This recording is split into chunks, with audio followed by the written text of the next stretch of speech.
안녕하세요. 오늘 9단원 민주정치의 발전과 이념 두 번째 시간입니다. 지난 시간에 우리 민주정치의 발전 과정 이야기 했었죠. 그 과정에서 정치에 참여할 수 있는 사람들이 점점점 확대되어 가는 것도 봤었습니다. 왜요? 모든 사람은 인간이라는 이유만으로 존중받아야 한다.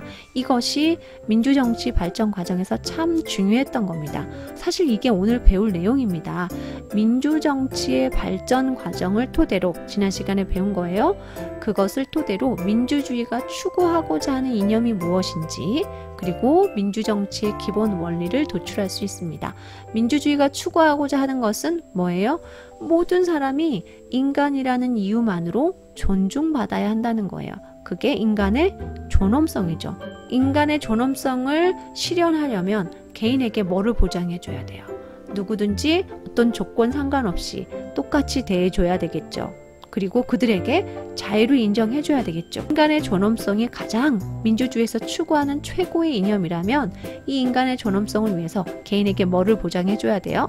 자유도 보장해주고 또 평등을 보장을 해줘야 됩니다. 둘 중에 하나만 하면 안 돼요. 이 두 기둥이 같이 가야지만이 인간의 존엄성을 실현할 수가 있습니다. 자, 그러면 자유, 평등 하나씩 볼게요.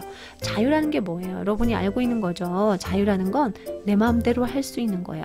뭐를 받지 않고 국가 권력이나 타인의 부당한 간섭을 받지 않고 내 마음대로 할 수 있는 것. 단 누구의 자유를 침해하면 안 돼요.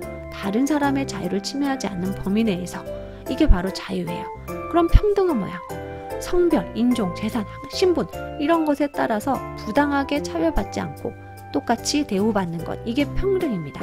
좀 더 내용을 자세히 살펴볼게요. 자유는 간섭하지 말아줘 라고 하는 자유가 있고 나 이것도 하게 해줘 라고 하는 자유가 있어요. 일단 간섭하지 말아줘 라고 요구를 먼저 하게 되죠. 이게 바로 소극적 자유예요. 누구의 역할은 소극적이어야 된다? 국가 니네 좀 너무 간섭하지 마. 국가 역할이 좀 소극적이었으면 좋겠죠. 이게 바로 사람들이 근대 시민사회에서 많이 주장했던 소극적 자유예요. 일단 간섭하지 말아주라는 거죠. 그런데 요즘에는 어때요? 국가가 좀 끼어들어서 국가가 좀 간섭을 좀 해줘. 내가 그래야 자유를 누릴 수 있을 것 같아. 국가의 역할이 커졌어요? 작아졌어요? 좀 커졌죠. 그래서 적극적 자유인 거예요. 그래서 내가 정치에 참여해야 되는데 국가가 내가 좀 참여할 수 있게 좀 개입해줘.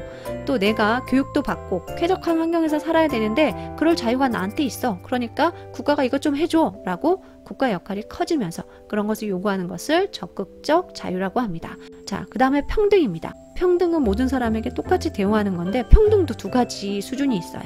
형식적 평등은 뭐냐? 모든 사람에게 똑같이 대우하는 거예요. 일정 연령만 지나면 선거권 주는 거 모든 사람 다 똑같죠. 그런데 모든 사람이 다 똑같이 대우하는 것이 과연 평등인 것인가? 예를 들어 장애인이 있는데 이 장애인과 비장애인을 똑같이 달리기 시키는 게 과연 평등인가?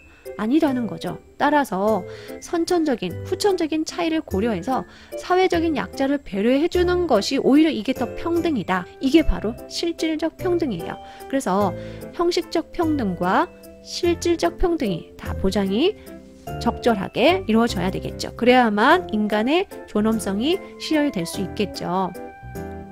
자, 다시 정리해 볼까요? 민주주의의 이념이 뭐라고 했어요? 인간의 존엄성을 실현하는 것. 이게 이 민주주의 이념이었어요. 그리고 이 민주주의 이념을 실현시키기 위해서 두 가지가 같이 움직여야 된다겠죠. 개인에게 자유를 보장해줘야 되고 또 평등을 보장해주는 것이죠.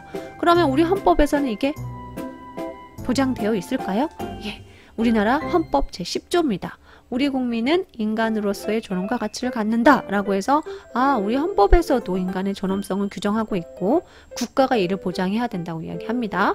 자, 우리나라 11조 1항 보시면 모든 국민은 어디? 법 앞에 평등하다. 평등을 이야기하고 있고요. 12조 1항 모든 국민은 신체의 자유를 갖는다. 이후에도 여러 가지 자유 내용이 나옵니다. 자, 이처럼 우리나라도 민주주의를 따르고 있고 이에 따라서 헌법에서도 관련 내용을 규정하고 있네요. 다음 교과서 174쪽을 보시면 미국에서 1967년에 일어난 일이 나와요. 흑인과 백인 경찰이 충돌하면서 많은 흑인들이 이유 없이 구속되거나 사망한 사건입니다. 이때 당시에 어리사 프랭클이라는 가수가 불렀던 리스펙트라는 가사에 내가 요구하는 것은 오직 작은 존중뿐이다 라는 것이 당시 흑인 사회에서 상당히 많은 공감대가 형성이 되었던 것 같습니다. 단지 인간으로서 존중해 달라는 것이죠. 자, 오늘 두 번째 학습 목표죠. 민주정치의 기본 원리인데요. 민주주의가 우리 생활에서 여러 가지 모습으로 나오는데 그것이 만약에 정치로 나온다. 그러면 그게 바로 민주정치입니다. 민주정치는 어떤 기본 원리를 갖추고 있을까? 첫 번째로는 국민 주권의 원리죠. 국민이 주권을 갖고 있다는 얘기입니다. 주권이라는 게 뭐예요? 주인된 권리, 권력을 갖고 있다는 얘기입니다. 최고 권력이 주인인 국민한테 있다. 국가의 주인은 국민이며 국가의 의사를 결정하는 최고 권력은 누구한테서 나온다? 국민한테서 나온다. 그러니까 모든 국가 권력을 행사할 때는 반드시 누구한테 동의를 받아야 된다. 국민의 동의와 지지를 받아야 된다. 왜? 주인이 국민이니까.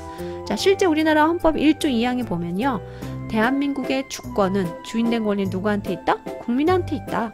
그래서 모든 힘은 권력은 국민으로부터 나온다. 국민 주권의 원리를 우리 헌법에서도 규정하고 있죠. 자, 다음 두 번째 민주정치의 기본 원리, 국민 자치의 원리입니다. 주인이 국민이기 때문에 그 주인이 국가를 다스린다는 얘기예요. 스스로 다스린다. 그런데 우리나라는 고대 아테네처럼 규모가 작거나 인구가 적지 않잖아요. 너무나 많은 사람이 있기 때문에 모든 국민이 다 정치에 참여할 수가 없죠. 따라서 모든 국민을 대신해서 누구를 선출한다? 대표를 선출하죠. 대신 정치에 참여한다? 그걸 뭐라고 했어요? 간접민주정치. 모든 국민이 다 직접 참여한다. 그러면 직접민주정치. 그럼 우리나라는 뭐다? 여기에 해당이 된다고 했어요. 자, 한번 볼까요? 헌법에는 어떻게 나와 있을까? 41조 1항에 보시면 국회는 국민의 선거에 의해서 선출된 국회의원으로 구성한다. 자, 국회의원은 누가 뽑아줬다? 국민이 뽑아줬다. 국민이 뽑은 대표가 대신한다는 얘기입니다. 다음 세 번째 민주정치의 기본 원리는 권력 분립의 원리입니다. 국가 권력이 함부로 사용되는 것, 남용이 함부로 사용되는 거거든요. 국가 권력이 함부로 사용되는 것을 막기 위해서 이 권력을 여러 기관에 찢어서 서로 견제하도록 하고 균형 잃게 하는 겁니다.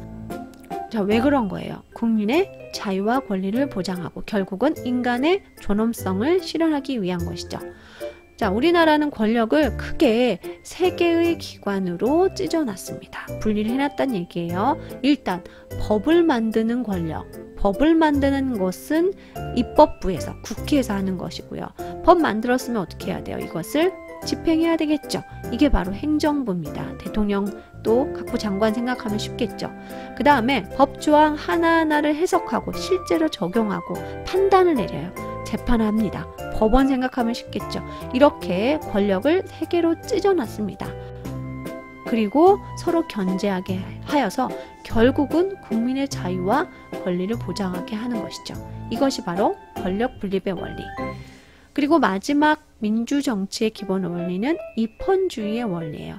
헌법을 만들어 놓고 그 헌법에 따라서 나라를 다스려야 된다는 얘기입니다. 자, 헌법은 앞으로 여러분과 종종 이야기를 하게 될 텐데 우리나라의 최고의 법입니다. 여기에는 여러분이 갖고 있는 무슨 권리, 여러 가지 권리 내용도 있고 국가기관이 어떤 기관이 어떻게 조직되어 있는지 내용이 쭉 규정이 되어 있어요. 그리고 그 헌법에 따라서 나라를 다스려야 된다는 얘기입니다. 왜요? 안 그럼 국가 권력이 함부로 쓰여지니까 이걸 막기 위해서. 또 왜요? 국민의 결국은 자유와 권리를 보장하기 위해서죠. 민주정치의 네 가지 원리까지 살펴봤습니다. 콕콕 내용 확인해 볼까요? 자유와 평등은 인간의 존엄성을 실현하기 위한 전제 조건이다. 어때요? 인간의 존엄성은 민주주의에서 추구하는 이념이라고 했죠. 이것을 위해서는 자유와 평등이 보장되어야 된다고 이야기를 했었죠. 다음 두 번째는 국가 권력의 남용을 막기 위해서, 국가 권력이 함부로 쓰이는 것을 막기 위해서 그 권력을 어떻게 해놔야 된다고 그랬죠? 분리해놔야 된다. 권력 분리가 필요하다. 권력 분립의 원리가 필요하다. 맞는 말이죠. 다음, 민주주의 국가의 주권은 누구한테 있다? 바로 국민에게 있겠죠. 그래서 X가 되겠습니다. 여기까지 해서 오늘 수업 마치겠습니다. 동영상 보느라고 수고 많았습니다.